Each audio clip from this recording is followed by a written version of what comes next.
But there was something of a testing event over the weekend at all these Exos training facilities. I was expecting that there'd be testing numbers and figures, people posting stuff all over the place, but it's been relatively quiet except for that one little piece that I saw about Rashad Bateman. What have you heard about what happened at those Exos facilities over the weekend trying to simulate some of these usual typical combine activities? I think the greater thing, which I reported last week, was what wasn't happening, and that was a lot of the guys weren't even going to participate. They had no interest in participating. They were going to wait for their pro days. NFL scouts were not allowed in at these workouts, and they were going to take the testing times and the testing results with a grain of salt. They were going to wait until they get these players at pro days. If there were position drills done, they were going to look at the tape of the position drills, because at this point in time, they will take anything as far as position drills are concerned to watch the hip movement. In the case of Rashad Bateman, watching how he runs routes as he stay low, his footwork. So I think the headlines were bigger than the actual event because there weren't a lot of guys who participated, and the NFL scouts were not only not allowed in, but they really weren't too interested in the testing results. You know, it's funny that I'm just wondering how much of this information that we didn't have that the players and the NFL themselves had, and because that's why it's just not very popular at this point, and that, you know, they are, and I don't know much about this, Tony, I will tell you, but, you know, maybe you can enlighten me a little bit. The pro days, are they going to be limited amount of people that can be there, just scouts? I mean, what's going on with the pro days? Sounds to me like those are obviously going to be more important than the Exos combine sites that John mentioned. It's not just a limited amount of people. It's a limited amount of scouts, which is a concern to a lot of the teams. And now what the league has said is the league has told the colleges, you can have as many pro days as you want. So if you're a team like Alabama, like Clemson, where you've got a ton of prospects on both sides of the line, Ohio State, I shouldn't say Clemson doesn't have that many on defense, Ohio State, you can have 3 or 4 pro days, have offense one day, defense the next day, offensive lineman, defensive lineman, and while it sounds good in theory, the schools aren't going to allow this. The schools are going to try and really kind of squeeze in 1 pro day, except in the case of Alabama, they are going to stay with their 2 pro days, and that's it. There may not even be pro days for a lot of schools on the West Coast. I mean, the Washington States, the Oregons, the California schools, those pro days are really in jeopardy. And I got to tell you, I've said this for a while, I think the NFL did a great job getting the season going, pulling the season off. They've done a terrible job with these workouts. They've done a terrible job with the pro days and lead up to the draft. They should have allowed the scouts to attend these workouts at these Exos facilities in Texas, in Florida, in Arizona. They should allow the scouts to attend these workouts to minimize the travel. I mean, you know, if you don't want people traveling around the nation, let them go to these workouts. Break the rules or bend the rules for this 1 year.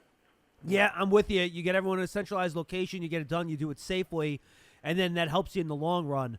So how do you think, Tony, you know, some teams take the timing and the testing more seriously than others. They have thresholds that you have to meet. You know, we know about these pro days. Like Penn State, it's famous. You know, these guys basically run on concrete there, right, in order to get their testing numbers up. You know, some schools have basically 39-yard dashes instead of 40-yard dashes. So how seriously are teams going to take these scores even from pro days? And is this just going to be something that isn't taken into consideration as much this year without having the combine and the, you know, normalized testing for every player? The teams need information. That is the greatest value. That is the greatest resource. If you don't have information, height, weight, 40 time, vertical jumps, most importantly, medicals on players. That was my question. That is a huge red flag. To your point, I mean, Ohio State is famous for it because Ohio State has a 40-yard strip of hard rubber that they use specifically for their pro day. Now, what teams usually do is, if it's a super fast surface, they may take off 0.05 seconds on a player's 40 time. If it's a slow surface, they may add if it's a fast surface, they'll add 0.05. If it's a slow surface, they may reduce some. At this point in time, any information is usable information because of the fact that you're not going to have 330 players minus a few who choose to opt out working out at the combine. How are they going to? I know that the medical side of it is just as important for some of the guys that run 40 times in the cone drill, especially if they're coming off of an injury in a season that they just finished. How is this going to be? How's it going to be done? Is it going to be done at their own schools, and then the medical guys are going to put out the information? Enlighten me a little bit on this one, Tony. Well, the medical is actually more important than the testing. The medical is the number one priority, and the medical, if a guy tests off the charts, if he's a 6'2", 210-pound receiver that runs a 4.28 and his medicals come back bad, boom, he's going to drop down draft boards. The game plan now is the combine invitations went out, and what they hope to do, or what the plan to do, is in the beginning of April. I've heard the dates are April 8th, 9th, and 10th. They're going to have regionalized medical examinations where, depending on what area of the country you live in, if you get a combine invitation, you're going to be sent to a regionalized area where you're going to be checked medically, where teams can send pieces of their medical staff, if not their entire medical staff, to do the combine type of exam, the MRIs, the X-rays, the pulling of the joints, those types of things. I think where it hurts is we'll have to see what happens with the visits, because a lot of the times when teams will bring in guys who were not invited to the combine into their facility for a visit primarily to do medicals on these guys. Yeah. So that is the game plan right now. Now, the interest, while the league hopes to pull this off, I know of several team personnel in team medical staffs that said they're not going to participate. They just don't want the risk of going into a place where there's going to be 80 kids coming in and maybe getting COVID. We'll have to see. I mean, it's still a month away. See what happens with the vaccine. See what happens with the whole situation with COVID. But right now, they're looking at a regionalized medical exams for the guys who were invited to the combine. You mentioned the visits, Tony. Do we know, are there going to be any in-person visits? Last I heard, I didn't think there was going to be, but there was going to be a near unlimited number of Zoom calls you can do with these guys. How is all that going to shake out? The Zoom calls have been going on, and they've been going on at a pretty good clip since the Senior Bowl. In fact, some players who were not invited to the Senior Bowl had been taking on Zoom calls since then. I've not heard anything about the visits. I would be surprised if they allow these guys to be brought into facilities. Maybe they're allowed to bring them to off-facility areas where they can do exams. I have not heard anything definitive. I've not even heard a rumor about that. The biggest rumor and the biggest topic of conversation was the combine, and when the combine was canceled, what happens with the medicals for those combine invitees? Again, here we are in COVID, and things are constantly changing. It's so fluid. And now going into, I guess last year, I guess we could all say that we got a little bit lucky with at the beginning of this, that some of the testing, all that stuff went on. But I think it's all going to depend on the old tape, right, Tony? I mean, this is what coaches really look at. They look at the guys in their game films, and they're going to have to go and grade them on that kind of stuff. And then if they're so fortunate to be able to get in front of them, that's great. But thank God for Zoom, and because, the offseason last year wouldn't have happened without it. And I think now even these players, they're so used to it, having their meetings online and school online, that it's no big deal for them. Yeah, and going back to your point about relying on the film, relying on the game tape. You talk to teams, and I talked to them back in August, and you had a plethora of guys who were opting out of the 2020 season primarily to prepare for the draft. And all the scouts told me, you know what? It's real nice if a defensive back runs a 6'9" in the three-cone, but we want to see game film. And impressive game film is more important than a guy taking off the entire season. So maybe he knocks off a tenth of a second, or he knocks a tenth of a second off of his three-cone time. So you're absolutely right. The game film is a large part of the narrative, as are the testing numbers. But still, for these guys who opted out because they wanted to train an extra 3 months to get their 40 time down, some of them I thought made questionable decisions, and I think some are going to hurt themselves in the end. All right, Tony, last question before we start getting into individual players here and what might happen in the top 10, et cetera.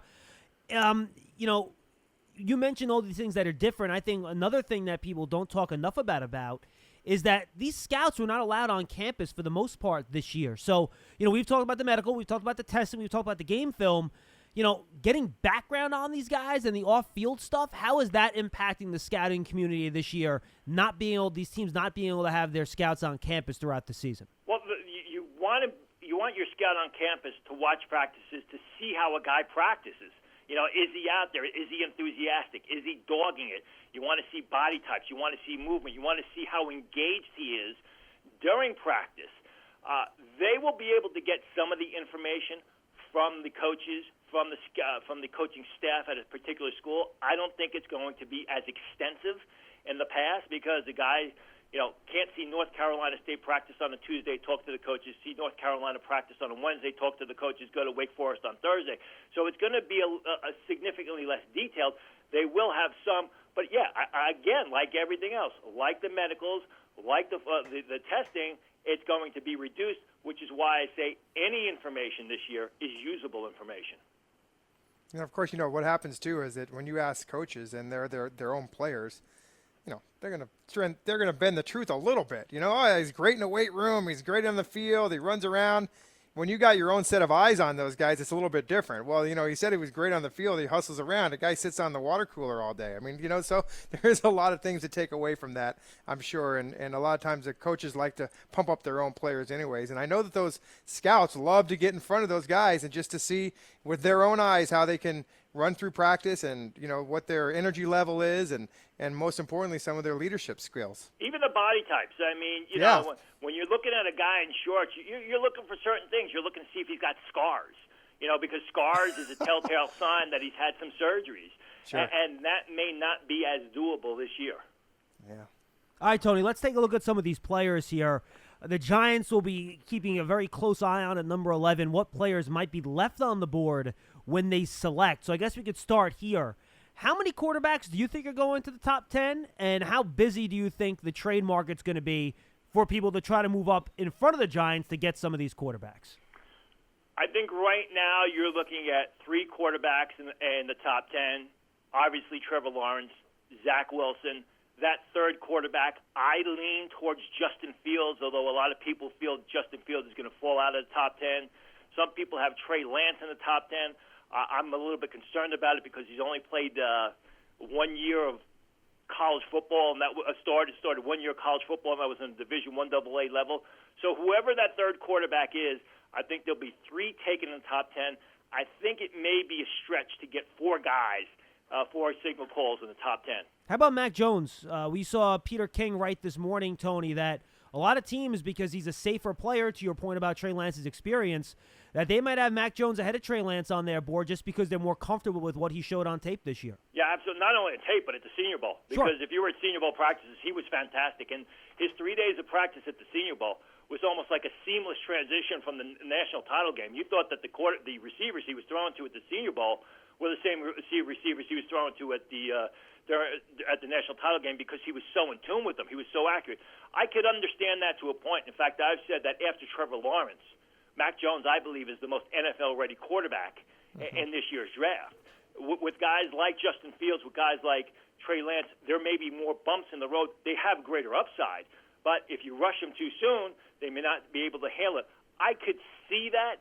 But still, with Mac Jones, you're giving away a bit in the physical areas, physical skills department, with the arm strength, with the size, with the stature, which leads me to believe that he's going to be a little bit later on in mid-first round. Could I see a team taking Mac Jones before Trey Lance? Absolutely, because if you select Trey Lance in the first round of this year's draft, you may have to sit him for a year. The guy played 1 game last year, not due to any fault of his own. North Dakota State only played 1 game. He's only played, like I said, had 1 starting year of college, only 1 year of starting on the college level, and that was on a Division I AA level. And you look at the history of quarterbacks that started 1 year on college and then made the jump to the NFL. Dwayne Haskins, Mitch Trubisky, go back to Mark Sanchez. History has not been kind to those types of players. So with Trey Lance, you may have to sit him for a year where Mac Jones is just about NFL ready. Yeah, you also have to be careful if you're a general manager and you put your name on that type of quarterback in the first round, preferably the top 10. You better hope that he does well because you might be looking outside the door one day if that doesn't, So I am very skeptical of going and drafting a Trey Lance because of the things that you said, Tony. I feel like Mac Jones and John and I have talked about this a little bit about where he could go. And it's a team that has a good running game. You know, they're going to be very satisfied with the way that he runs the football field and sees the field and runs the offense. And you are going to pass up a little bit on that athleticism and some of the things that you love to see in some of these quarterbacks. But as far as the acumen for football, I don't think you're going to get any better in this. Well, maybe Trevor Lawrence. I think he's probably up there with him. But, you know, it's a safe pick in my mind because of the fact that what he did this year. But to me, I look back at the Alabama quarterbacks in the past. I'd be a little bit, I don't know. I'm a little bit skeptical there of these. Look at all the quarterbacks. They're in a good system. They got great players around them. You know, can you take that now to the next level? And historically, that hasn't worked all that well. Completely agree with you, and I was of the same opinion of you on Mac Jones until I saw him at the Senior Bowl. Gotcha. And I've been going to Senior Bowl practices since 2000. Only missed one because they wouldn't let us in. It was in a covered facility. And I can tell you this about the Senior Bowl. The Senior Bowl is a kingmaker at a lot of positions, most importantly quarterback. Sure. Phillip Daniel Rivers, Jones. Carson Wentz. There you go. Daniel Jones. You go back to Donovan McNabb. You have 3 good days of practice at the Senior Bowl, and your draft stock is going to take off. And that's exactly what Mac Jones did. And again, I was of the same mind as you were. But when I saw him at Senior Bowl practices, the accuracy, not just the pass placement, the way he led the offense, the way he controlled the situation, I said, you know what? This guy is not just a product of the great talent around him at Alabama. This guy was, as a famous baseball player in the city once said, he was the straw that stirred the drink there. I mean, I came away just so impressed with him, and it was day after day after day at Senior Bowl practices. It wasn't just one, and really, he didn't need to be there. I mean, 2 of his teammates were there. One guy did nothing, Devonta Smith. The other guy, Najee Harris, did next to nothing. And Mac Jones came out and competed every day and did a terrific job. And, you know, if you think about it, and he was able to play more than just that 1 year at Alabama, you might be looking at the next Trevor Lawrence if you think about it. You know, a guy that has been able to play for 3 years that people can see him develop.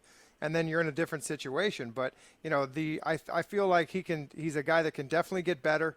And you're not going to have to worry about his work ethic and his intelligence of the game. It's just a matter of transitioning from college to pro, and those offensive coordinators and quarterback coaches will get them, you know, pointed down the right road. Hey, Giants, limited Giants season tickets are on sale now for the 2021 season. In addition to ticket savings, membership benefits include access to exclusive events, experiences, pre-sales, and more. You can lock in your seats starting at just $100. Call 888-NYG-1925 or visit Giants.com/tickets for more information.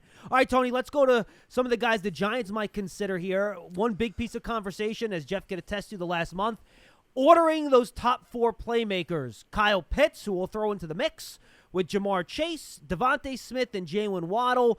Break those 4 guys down for me. How do you have them ranked, Tony? Why? Best fit for the Giants? Give me everything you got on that group. Of the top of those 4 guys you mentioned, Jamar Chase is far and away the top. He's number 2 on my overall board. That's how highly I think of him. He is a terrific receiver. He's a great downfield threat. He's got a nice body. A nice NFL build. He's not the tallest guy in the world, but he's a stout receiver. He gets down the field and makes it difficult over the shoulder reception. He comes away with the catch in a crowd. He's feisty, but he's also plays with great awareness. I mean, you go back, a large part of the success that Joe Burrow had was due to Jamar Chase. I think he's far and away the best receiver in this draft. I think he's the top offensive player in this draft. Number 2 would be Kyle Pitts. Kyle Pitts is basically a 250-pound receiver playing the tight end position. And it's not just the way that Kyle Pitts played, but it's who he did it against. Watch the SEC title game, and time after time, Alabama had their top cornerback, Patrick Surtain, matched up against Kyle Pitts, and Kyle Pitts would win out. Watch the South Carolina game. South Carolina matched their top cornerback, J.C. Horn, up against Pitts, and again, the tight end would win out.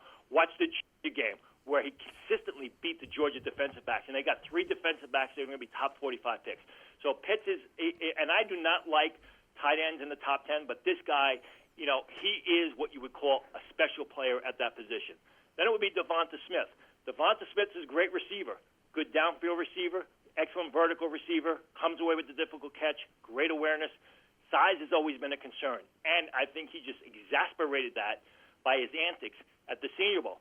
while I think Devonta Smith is a terrific receiver, I don't think he's a good fit for every single system. It may be a specific system where you're lining up in the slot, where you don't want him in cold weather situations. A team like that is going to draft Devonta Smith. And then number 4 would be Jalen Waddle, who I'm concerned with the injury this year. I'm not so concerned about the injury from a point of view that it's going to fester moving forward, but the fact is he didn't get to develop his game the way he really should have. But if you're looking for a home run threat, you're looking for a guy that, will strike fear in opponents, can score from any point on the field, can score as a receiver or return specialist, I think Waddle is the guy for you. Tony, quickly, and John's going to hate me because he knows how much I love Kyle Pitts. But I just got to ask you this question. Do you see that other teams around the NFL, this word, I like to use it a lot because I think that the word hybrid is kind of the word for these tight ends in the National Football League today. Do you see him at playing 50% with his hand in the ground and 50% outside somehow? Do you think teams are looking at that? Or what's the situation do you feel that these guys would play him at? Mainly a tight end, or would they actually make him a wide receiver? Wide receiver in the slot, put him in motion before the snap of the ball, use him in tight on a tackle. I think it's this type of situation where he is such a good player, he is such a good athlete. The more roles you put him in, the more versatility you use for him, the more effective he will be, and the more you will be able to confuse your opponent, because you're always going to have somebody on this guy, because not only is he so big, but he's so athletic, and he's such a good pass catcher. Yeah, but the 6'6" frame, if I could match him up with any one of those cornerbacks in the National Football League, there isn't too many 6'4" cornerbacks. So, I would try it as an offensive coordinator to do exactly what you just said. Get him in matchup situations where all of a sudden they can't put their guy on him, and now he's matched up against a slot corner at 5'9", 5'10". The game is over, especially in the red zone. And the thing is you're not just looking at a big, fast athlete. You're looking at a pretty polished pass catcher. I mean, a guy who's fundamentally sound, catches the ball with his hands away from his frame, plays with excellent balance and body control, gets up and adjusts and contorts and pulls the ball out of the air. That doesn't mean a lot to, people who are listening, but it means a lot to evaluators and coaches and scouts who are making the decisions. Tony, 2 more for you. Defensive prospects that high. Do you have any of these defensive prospects worthy as top 10 picks in this class? How do you view guys like Parsons, the top 2 corners, maybe the edge rushers? Who are your top defensive prospects in this draft class, and exactly how high do you have them? The only 2 guys, defensive players I have in my top 10 are Patrick Surtain, the cornerback from Alabama, and Micah Parsons, the linebacker for Penn State.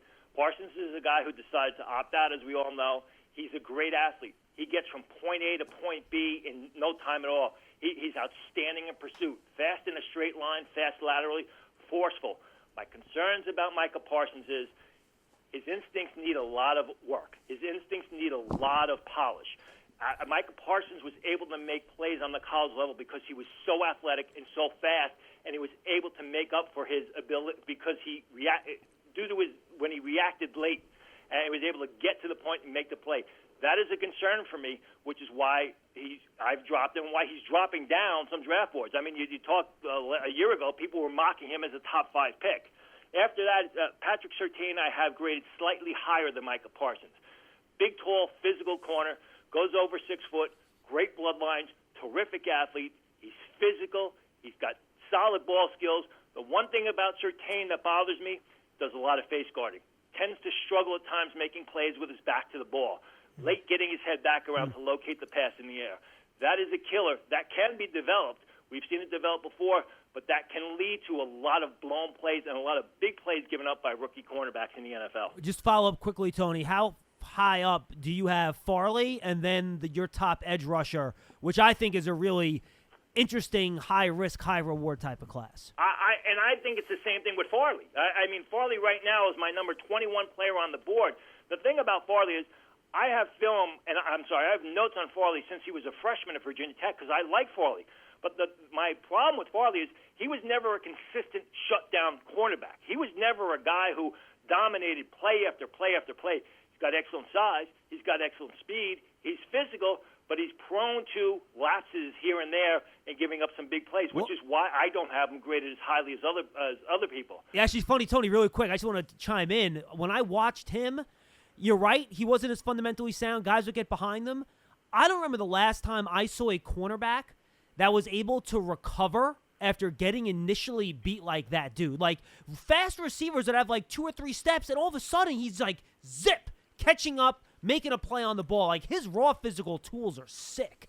Absolutely agree with you, but go back to what I said with Micah Parsons. That's why Micah Parsons was able to make so many plays for Penn State. You know what? It's very easy to do that on Saturday. No, you're right. If you rely on that on Sunday, you're going to get burned more times than not. That's my concern with Farley. That's why I don't have him graded as highly as everyone else. As far as the pass rushers are concerned, I think Ronnie Perkins of Oklahoma is very underrated. He's an explosive guy. He's got some off-the-field issues, some character issues are going to have to be looked at, but he plays hard. He's fierce, good up the field, good in a straight line. I like Rousseau, but I think at this point in time, Rousseau, and I know that Jay's going to be a little bit upset at this, is a bit overrated because I think he's a bit one-dimensional and that he's just a very good pass rusher, but I think he's going to get obliterated at the point when it comes to stopping the run. I think he should have played this year. Conversely, I think Jalen Phillips of boy, he looked good this year, man. Oh, boy. Really took the opportunity that was afforded to him and stepped up his game. I mean, this was a guy who was rarely talked about in the scouting community before the season began, and now you're looking at Phillips as a potential top 42 choice. I don't know. He could go late first round because he plays a priority position. I think he's more top around 2 talent based on the play and the fact he's only really done it for 1 year. I have 2 quick questions for you, Tony. Number one, who do you feel that's going to be there for the Giants at their 11th pick? Okay, after some scenarios that we just went through. And the second thing is that I always like to ask this about our draft guys. Who do you feel is a guy that will rise up this draft board on draft day? Maybe a sleeper, if you will, your sleeper. Let me know who that is. Answer the first question. As far as the Giants pick, they'd like to get another cornerback in there. I think when you look at the size, when you look at the speed, I think Patrick Surtain is definitely a Gettleman type of guy, and I could see Surtain falling to the Giants because teams may be moving up to get a cornerback, maybe teams moving up to get one of the offensive tackles. As far as a player that's going to really rise up draft boards, I'm going to give you 2 names, one on offense, one on defense. The defensive name would be Zaven Collins, the outside linebacker from Tulsa, who is a complete 3-down linebacker. We've become accustomed to the 6'1", 220-pound linebackers in recent years going early in the draft.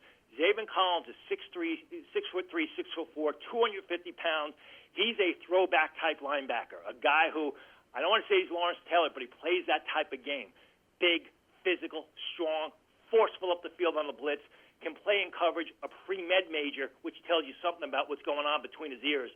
So I think Collins is a guy that can make a big move up draft boards. Same thing with Rondale Moore of Purdue, the receiver.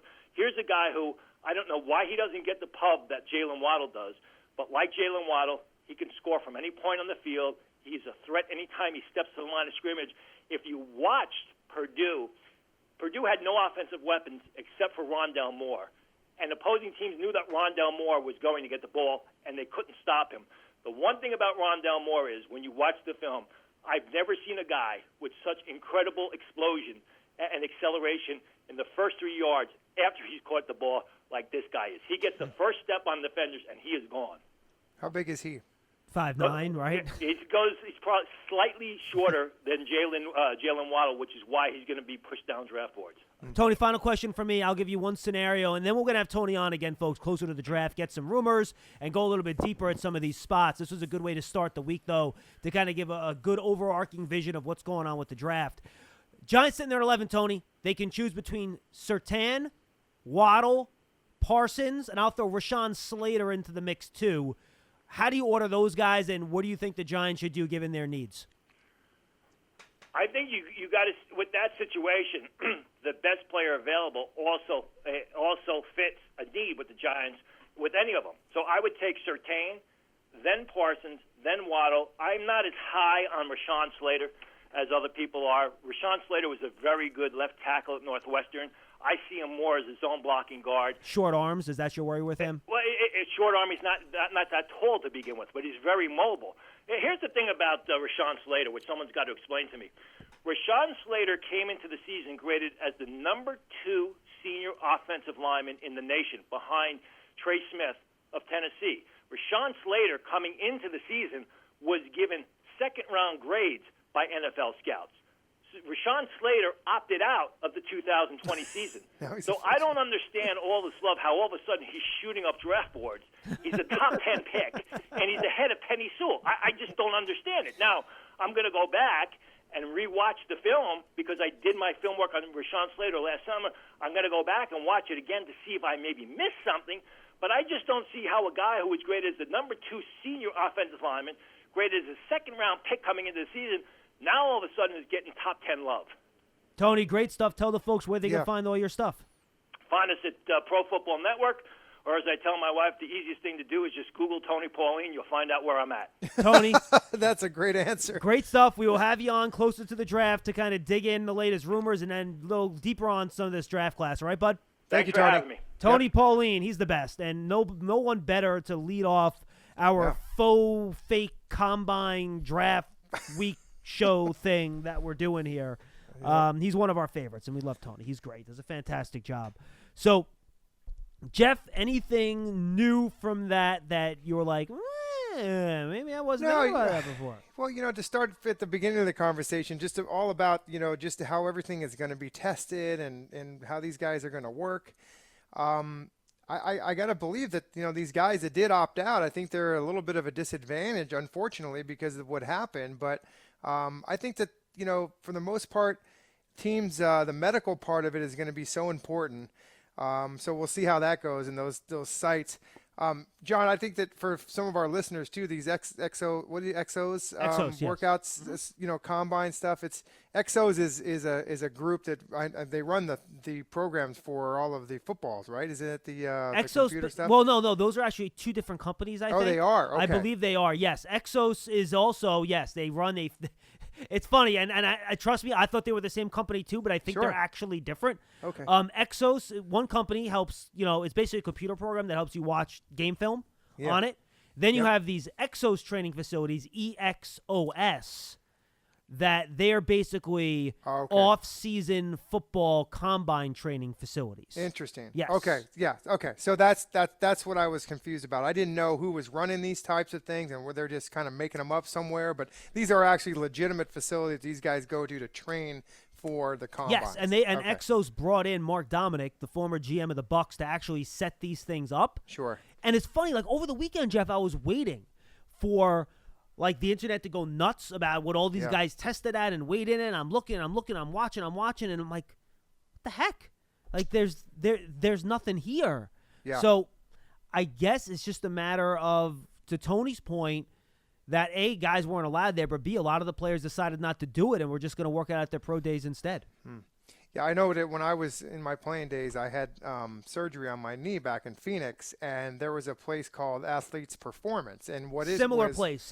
Yeah, and they had a rehab facility there for guys that you're having injuries and rehabbing, and then they had the guys there that were training for the combine. So I remember when I was in there rehabbing my knee, here was the college kids that were doing all their testing and stuff. And you know what? You and I both know that it's very easy if you train for these types of 3-cone drills, all the stuff that they do, you're going to most likely improve your time. So I think that's why a lot of these things are like, well, if you ran this a year before and you ran it a year later, you trained for it. And that's why Tony was saying a lot of times they take time off or put time on for them. But very interesting about the quarterback class. And I think that I'm with him. I don't know about you, John, but I think there will be 3 in the top 10. I think 4. I think we're going to get a trade up for 4. Get a 4th one. I do. Okay, which by the way, I hope that happens because now we're pushing down the players more towards our 11th pick for the Giants, which gives you 7 more shots at it. So now, by the way, in his scenario, would you do Surtain, Waddle, or Parsons?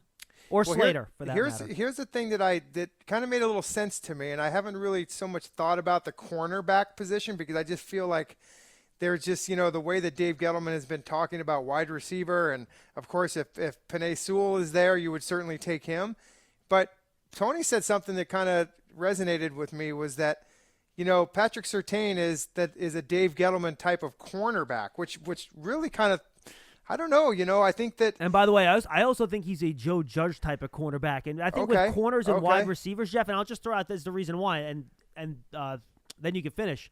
But Joe Judge always says during his press conferences, right, it's great the wide receiver catches passes. I need my wide receivers to block. They only catch passes on, a seventh of their plays. So I think he's going to prioritize that, and same thing for corners, right? He's going to want guys that are willing to tackle. And Patrick Surtain's a guy that's willing to stick his nose in there and tackle. So go ahead. I'm sorry. And again, and I don't, he's an Alabama player. So, I think that makes a big deal for Joe Judge and for anybody, any coach that's coaching in the National Football League, guys coming from Alabama. Right. You're not going to go wrong there. Now, by the way, there's a chance that all these mock drafts are wrong, but, a lot of people think Surtain might be ticketed to Dallas at 10. Well, listen, I check them every day, right? Because it's just what we do, and I'm into it, and I'm looking at these things, and like I told you last week, Penei Sewell had dropped to the 11th pick for the Giants. I saw another one today that did. I also saw Kyle Pitts down there again. So, to me, I'm not going to be upset at any of these guys that the Giants get, because I think you're going to get a quality player no matter who it is at the 11th pick, John. But it's very interesting what he had mentioned about the wide receivers and how he classified them. To me, I feel like the Giants don't need to go after that wide receiver unless it's Pitts, because I feel like that there's going to be good enough ones that even Tony had mentioned. Where's Bateman? Where's he going to go? How far is he going to go back down? Maybe the second round with that 42nd pick with the Giants is where I would like to nab my receiver that maybe is still there and has dropped down. It's still a good pick. Did you see the rumor on the time he ran this weekend, by the way? I did not. I know you were saying something about it. Was it slow? 4.39. Oh, wow. Okay. Everyone was kind of taken aback by that. So okay. It was a time that was out there. Again, who knows how, Well, that's the thing. But this is what we're going to get this year. We are going to get such a discrepancy in times, because there isn't the official time of the combine anymore, right? It's not there. Oh, I ran a 4.28 and I ran a 4.27, and and I didn't think about that, but if I'm a scout, I'm going to go measure that 40-yard dash before I think I get. If it's 39 3/4, I want to know about this stuff. And I didn't know about the 40-yard. Oh, is it at Ohio State? They have a black rubber track that they run it on. I didn't know that either. And Penn State's another school that is known for a particularly fast track. Interesting. So, well, listen, we got a little bit of time to talk about all this stuff going forward. It's going to change constantly. Yep. Mac Jones to me is one of those safe picks, and I think that he's a lot like Daniel Jones, right, John? I mean, when you think about how good Daniel Jones did at the Senior Bowl, and people Dave Gettleman had their eyes on him, and that just kind of solidified that choice for them. Don't miss out on your chance to experience a premier hospitality experience watching Giant games and world-class concerts in 2021 as a Giant suite partner. Limited full-season locations are available, or place a deposit for individual games. Call 888-NYG-1925 or visit Giants.com/suites for more information. Hey, Giant fans, get a New York Giants checking account from Investors Bank with the Giants branded debit card security features and discounts at the Giants online shop. You can earn up to $250 when you open an account at investorsbank.com/Giants, member FDIC. Let's go to the phones, Jeff, at 973-667-1960. Call, you're on the air. What's your name? Where you calling from? Hey, guys, it's Peter from Florida Keys. How you doing? What's up, Pete? Hey, Peter. Hey, I just ran my 40 down here in the Florida Keys in the sand. I ran a 4.39 also. Okay, we got that. That's good. That is some fast sand. With no shoes on either. Pete. Yeah, that's even better. Exactly. Hey, I had a question for you, John, about the CBA. Yeah. And then I had a hypothetical question for you guys, just to humor me, if that's okay. Sure. Yeah. Cool. So the CBA, Friday, you guys had a really good show. And on the show, you talked about Sam Beal. My question for you, John, does it state anywhere in the CBA multiple years of opting out? For instance, if COVID lasts another 4 or 5 years, because we have idiots in this country, can Sam Beal opt out 2, 3, even 4 years, and they just pause his contract? Yeah, that is not part of the CBA per se, Pete. That is something additional that the players and teams negotiated, and I believe, Jeff, was a one-shot deal for last year.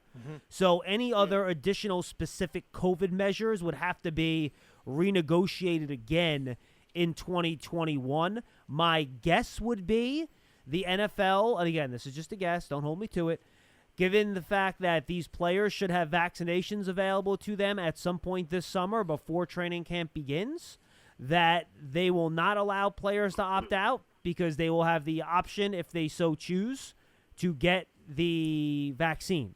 So that would be my guess. I do not know that for sure, but my guess is that we're probably not going to have more of these opt-outs because of vaccine availability. I agree. Interesting. Okay, cool. And my hypothetical, it's actually a good segue to what you guys were just talking about. Say Joe Judge picks up the phone, calls Nick Saban, and they talk about Mac Jones.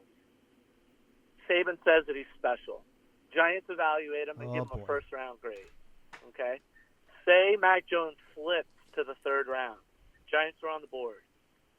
Now, well, first of all, he's not going to the third round. So that's Let's be realistic. Let's say he's there, and this is probably, 42. by the way, let's say this isn't realistic either, but for at least to make your hypothetical somewhat plausible, let's say he's there at 42, and now you can continue your question. That's fair. So I guess my point is Judge and Garrett, they didn't select him. Okay? They didn't select Daniel Jones. And who knows really what Judge and Garrett really want to do based on their scheme. Maybe Daniel Jones just isn't a fit for him. Well, there's nothing, though. I will say this, Pete, very quickly.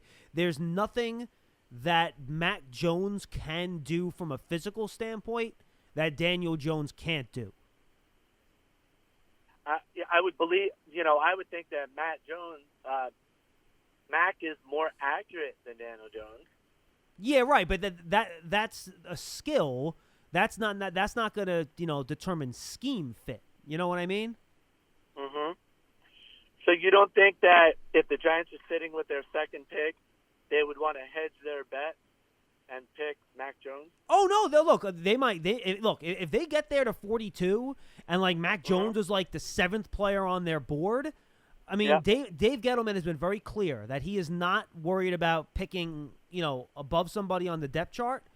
I mean, I wouldn't rule out anything. I would be surprised by it, but if they have like a top 10 player on the board available at 42nd, no matter the position, would I say it's impossible? No, I would not. But again, and this is the point I think Jeff made earlier, that I don't think they're going to run into this being a possibility at all. And here's my take on this. So when you have your big board and you have your grades on each one of these players, and let's just assume that we're going on best player available scenario.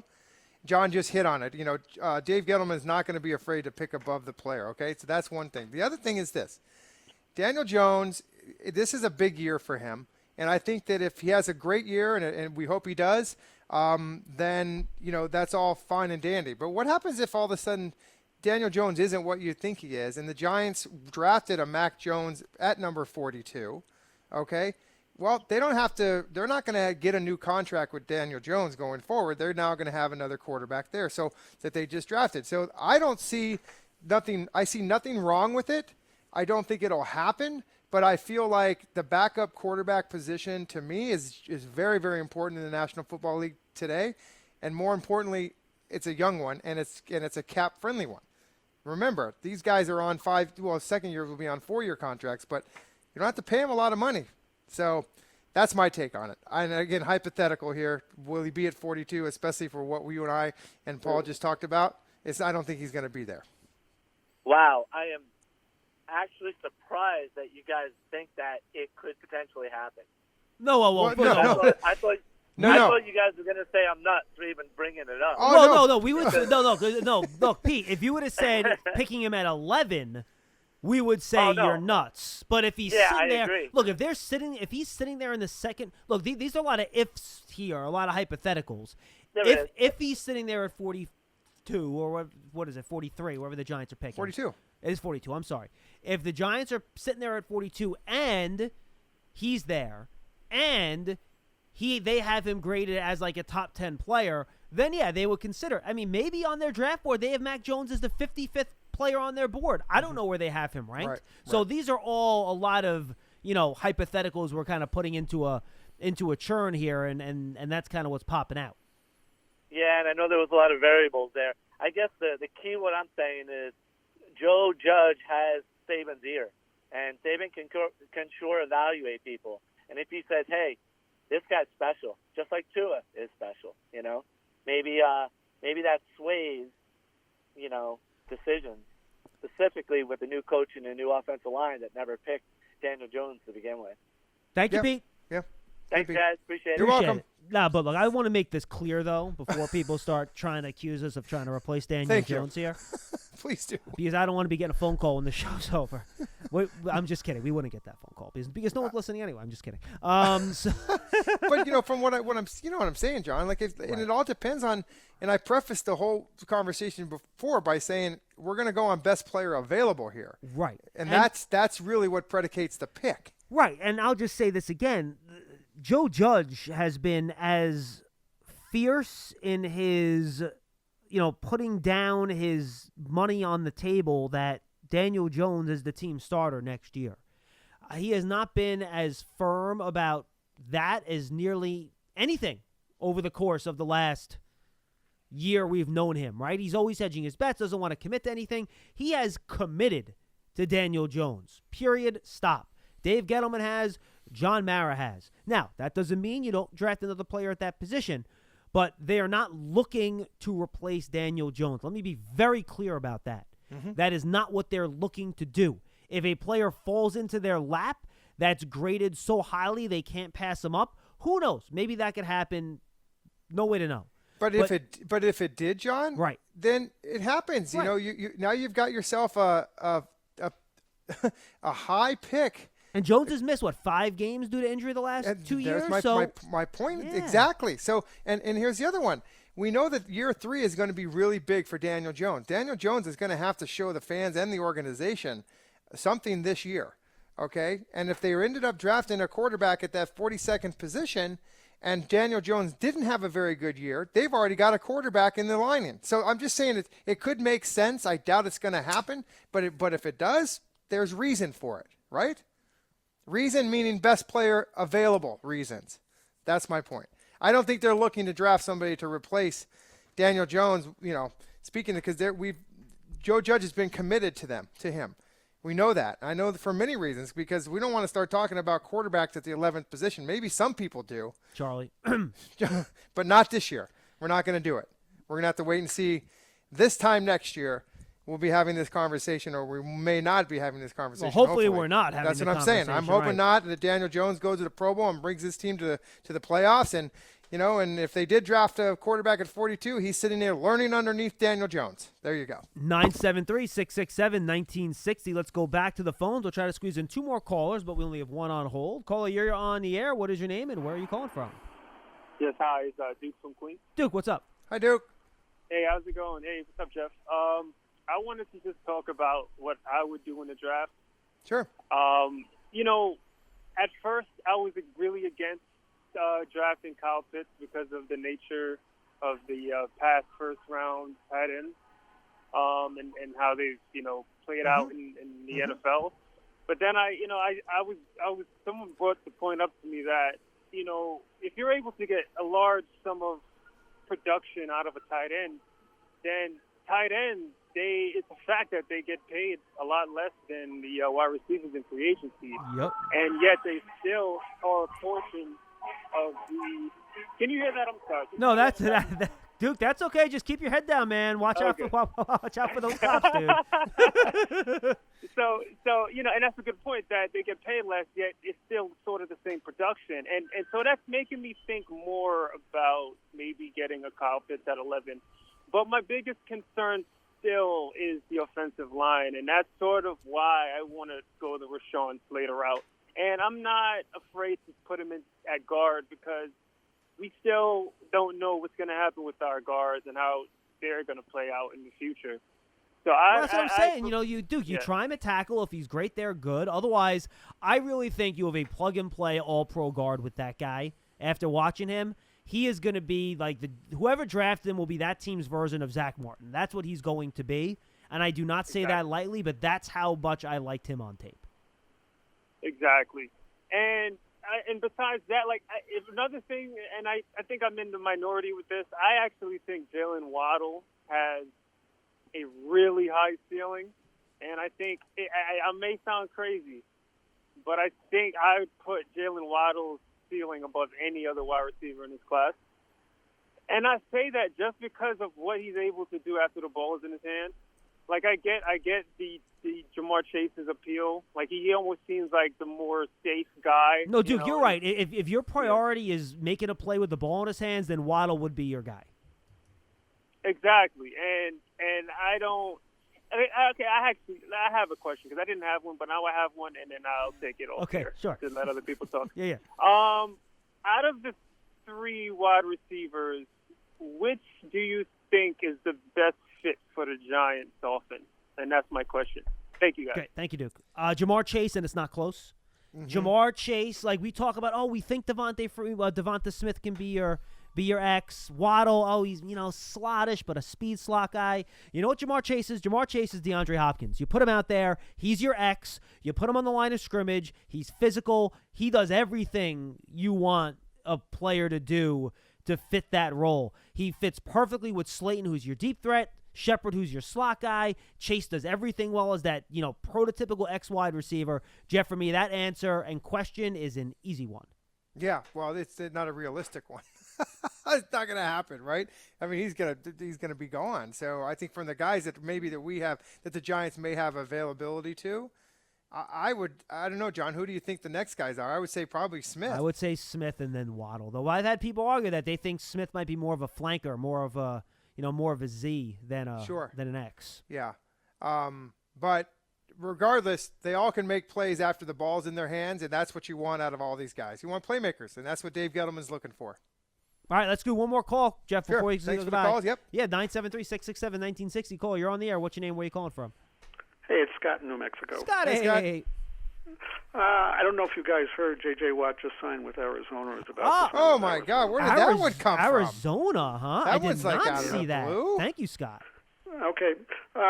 Since your time is short, I'm going to try to do this quickly. As I've been listening all week, last week, to what the Giants need, I sort of listed who they need. They need a guard. They need a cornerback. They need a wide receiver. They need an edge rusher. They need a tackle or a guard. More than likely, Wayne Gallman, I don't think, is going to come back, so they're going to need a running back. And I could go on and on, but the real key to this is how do you mitigate risk with whatever you do, whether it be free agency or it be through the draft. Because going back to Tony Pauline's comments about the Senior Bowl, Will Hernandez was a standout in the Senior Bowl, and he's not. We don't even know if he's going to start this year. Kyle Lauletta, for example, was also a most valuable player, not with the Giants any longer. So as much faith as I put in the draft, the one thing I'm always concerned with is how do you mitigate risk so you get the best people to be put on the football field. Sure. And they need a cover linebacker, and I'd opt to do somebody in free agency like a KJ Wright, who I think can cover and is a great blitzing linebacker as well, rather than take the risk in the draft, although there are a lot of players.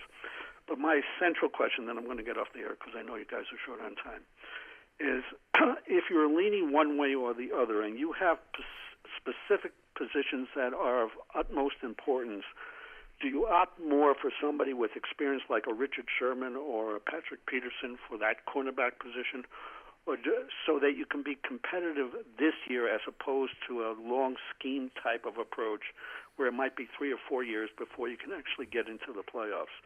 And that's the direction I'd like to see the Giants go. Get more experience where they need it, the cornerback and maybe a guard if possible, and then opt for a wide receiver in the draft. But I wanted to get your comments as to what you think is the most effective method so you really mitigate the risk.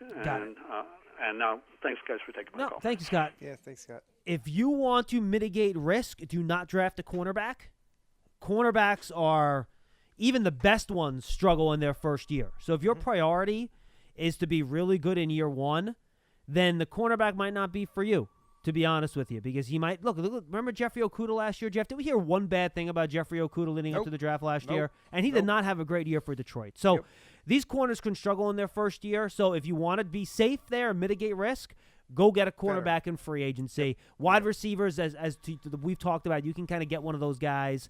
And frankly, you can get a guard right away in the draft. If you pick the right guy, that's going to help you right away too. But the position that I worry about in year one, and frankly, linebacker struggle early too. I mean, Devin Smith wasn't great his first year. So that's another position where you're probably not going to get that as big of a bump as you want in year one from corner or linebacker if you go the draft route with that spot. Well, the linebacker position, depending on what kind of a system he came from, was he a 3-4 or 4-3? So, I mean, sometimes these guys are drafted, that they're going to be penciled in to play an outside linebacker position.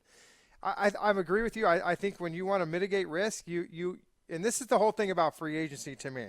Okay, I know what I got.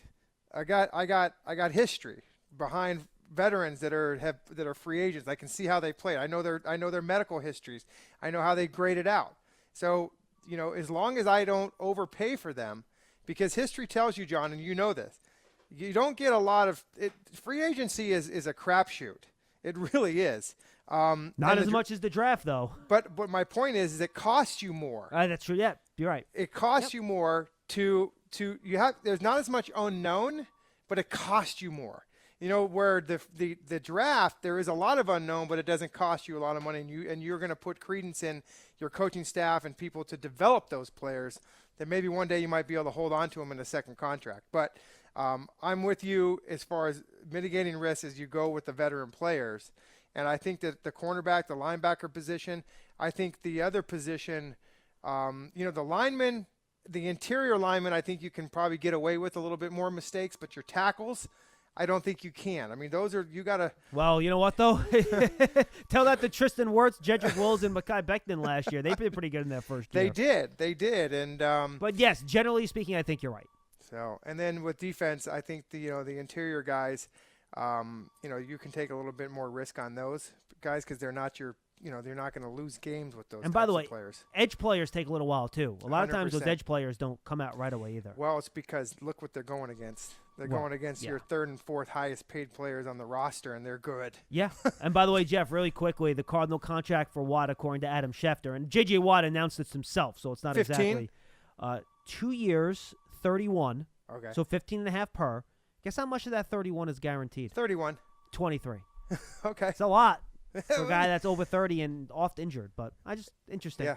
Well, he's made a lot of money, and listen, he's been an MVP how many times in the league? So. All right, stop calling people, please. I know the phone keeps ringing. People keep trying to call. Well, Arizona, that was out of the. Yeah, nowhere. that was not mentioned anywhere. Warm weather. Can't go wrong. Yeah. Well, that's what happens. As long as listen, when I was going through free agency, there was always 10 teams beating down the door for me. But as long as you had more than one, you had different players, you had people wanting your services. You benefit from that. But JJ and DeAndre Hopkins reunited. Well, I know that probably DeAndre Hopkins had a big deal in getting him there. I read about that a few weeks ago. How he was stepping into whatever the GM is down there in Arizona, saying, "Hey, we got to get this guy here." Now the next one to defect, we'll see what happens. Deshaun Watson, that one's going down. I think that's going to take a while, Jeff. But it's going down though. All right, we got to roll, bud. No, we got another hour, John. No, we do not. I have an angry toddler upstairs. All right, my wife I got you. counting down on the clock. Thank you, John. Thank you, callers. Thank you, guys. That was Big Blue Kickoff Live on the Giants Podcast Network, presented by Investors Bank. You can find the archive of all of our shows at giants.com/podcast or Giants mobile app and all your favorite podcast platforms. The show's over. Stop calling. For Jeff Feagles, I'm John Schmeelk. We'll see you next time, everybody. Stay safe out there.